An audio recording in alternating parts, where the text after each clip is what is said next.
शाश्वत सत्ता की तरफ हमारी निगाहें होनी चाहिए, बिल्कुल इसी पे ध्यान रखना चाहिए। तो नमस्ते, मैं पवन यादव, रामपुरा झज्जर से। शाश्वत सत्ता जो होती है, इस कुदरत में एक शाश्वत सत्ता है और एक नश्वर सत्ता है। तो नश्वर सत्ता तो पूरे दिन हम जो काम करते हैं, जिन लोगों में रहते हैं, जिस लोकेशन में रहते हैं, जिस जगह पे काम करते हैं, जो कुछ भी हम करते हैं दिन में या पूरी ज़िंदगी, तो ये नश्वर सत्ता है। और हमारी इस नश्वर सत्ता की तरफ हमारा ध्यान रहता है। दिन में या अपनी ज़िंदगी में 70-80% हमारा ध्यान शाश्वत सत्ता की तरफ रहना चाहिए और 20-30% दुनियादारी में रहना चाहिए। इस दुनियादारी को हम नश्वर कह सकते हैं। अगर आप शाश्वत सत्ता की तरफ निगाहें रखेंगे तो जो आपकी निगाहें हैं, वे नज़रें हैं, वे शुद्ध रहेंगी। और अगर हम इस नश्वरता की तरफ ज़्यादा ध्यान रखते हैं, पूरे दिन में हम पैसे ज़्यादा कमाने में ध्यान रखते हैं, थोड़ा बहुत तो ज़रूरी होता है पेट के लिए, दिनचर्या के लिए थोड़ा बहुत कमा लेना चाहिए, लेकिन बाद में अपना ध्यान शाश्वत सत्ता की तरफ रखना चाहिए। हमारा तकरीबन 99% ध्यान, और कह सकते हैं इससे भी ज़्यादा, नश्वरता की तरफ ज़्यादा रहता है। नश्वरता का मतलब ये मिट्टी का जगत, ये बदलने वाला जगत, इसी में हम उलझे रहते हैं, इसी में हमारी निगाहें टिकी रहती हैं। लेकिन इस कुदरत में एक शाश्वत सत्ता भी है जिसका अंत नहीं होता।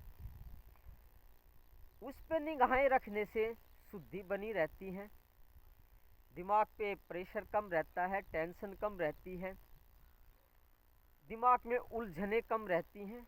लेकिन नश्वरता की तरफ जब हमारा ध्यान ज़्यादा हो जाता है, अब नश्वरता में आप ये ना सोचे कोई अलग से आला आदमी आते हैं, कोई देवता आते हैं। हम जिन में बैठते हैं वे नश्वर हैं, जहाँ हम काम करते हैं वो ऑफिस नश्वर हैं, वहाँ के स्टाफ नश्वर हैं, और जो भी हम सामान इकट्ठा करते हैं अपने घर में, गाड़ी है, सोफ़ा है, बेड है, मकान है, वो भी नश्वर हैं। तो यहाँ पे ये समझाने की कोशिश की जा रही है, चाहे आपके मित्र हैं, दोस्त हैं या दुश्मन हैं, वे सभी नश्वर में आ जाते हैं। और हमारा पूरा टाइम 24 घंटे का कहाँ बीतता है? नश्वरता में, या तो दोस्तों में, या फिर ड्यूटी पे, या मकान बनाने में। तो ये नश्वर चीज़ों की तरफ हमारी निगाहें ज़्यादा होती हैं। तो जब नश्वर चीज़ों की तरफ निगाहें ज़्यादा होंगी तो दिमाग में उलझने ज़्यादा पैदा होंगी, और उलझनों से होगी डिप्रेशन, या दिमाग में भ्रम पैदा होगा, और भ्रम से पैदा होगी टेंशन और दुख। तो यहाँ पे ये बात कही जा रही है, नश्वर नश्वर है, नश्वर के अंदर जान नहीं होती है, नश्वर के ऊपर ज़्यादा ध्यान नहीं देना चाहिए। दिन का आपका 70% टाइम उस शाश्वत की तरफ रहना चाहिए, और 10-20% अपना खाने कमाने के लिए जो कुछ सामने आ जाए वो कर लेना चाहिए। बाकी इसमें ज़्यादा लिप्त नहीं होना चाहिए, इसमें ज़्यादा इंक्लूड नहीं होना चाहिए। नश्वर में शाश्वत की तरफ निगाहें रहनी चाहिए।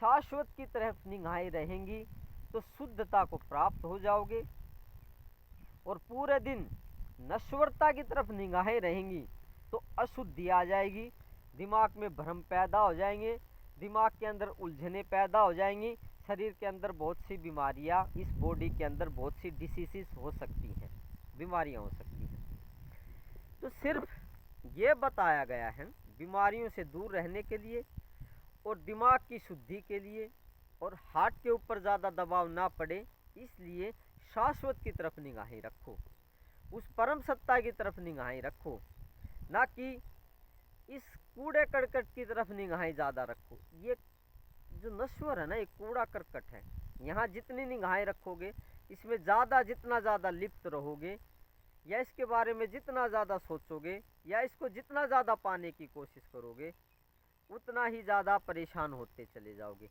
नश्वर नश्वर है, एक दिन हाथ से निकल जाएगी, और शाश्वत हमेशा साथ रहती। इसलिए यही कहना चाहते हैं, हमारी निगाहें शाश्वत की तरफ ज़्यादा रहनी चाहिए, ना कि नश्वर की तरफ। तो धन्यवाद एक अच्छे बात को सुनने के लिए, और एक अशुद्धि को अपने दिमाग से या दिमाग का बर्डन कम करने के लिए और उसको बाहर निकालने के लिए। तो आगे वीडियो देखते रहिए, शुद्धि होती रहेगी, दिमाग का बोझ हल्का होता रहेगा, हार्ट का बोझ हल्का होता रहेगा, और बीमारियां भी कम बनेंगी। Thank you very much video सुनने के लिए। और भी कोई आपकी समस्या है तो बहुत से वीडियो चैनल पे डाले हुए हैं, अपलोड किए हुए हैं, आप देख सकते हैं, शायद किसी काम आ जाएं आपके। तो देखते रहिए पवन वॉच चैनल।